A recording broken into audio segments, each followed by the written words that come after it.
I finished the education course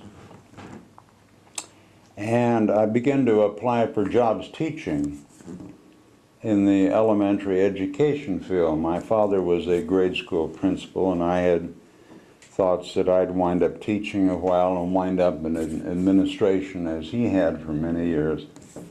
But I never got a job. I had many interviews and I had good recommendations from my major and minor fields. And finally, I mentioned this to my father, something is wrong in my record. And he said, I'll go out and check it out. And he went out under an assumed name as a grade school principal to the education department and got a hold of my recommendations.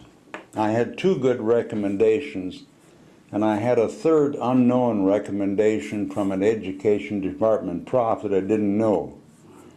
And he'd labeled me as a campus agitator, a left-winger.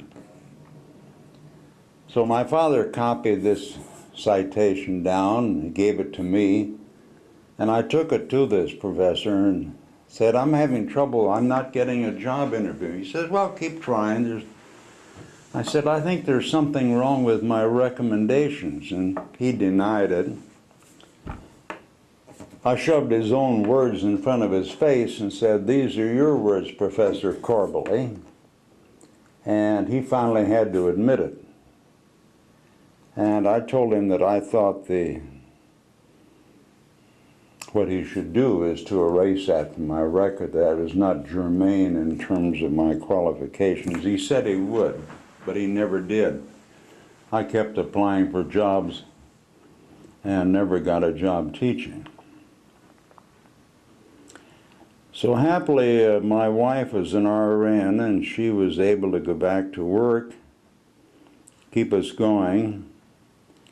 And the first job I got after 6 years of college, 3 years of being an officer in the Air Corps, was as a laborer at the steel mill out in West Seattle, working on the floor where they pour the steel and all this and that. I was there about a month, and I was called in and told that I had not passed the physical. Well, I knew that was a crock. So they let me go. And the Hispanic guy who was the pit boss that I worked with, good guy, he called me up afterwards and he said the problem was that the FBI came around and fingered you. Imagine that for a lowly job in a steel mill.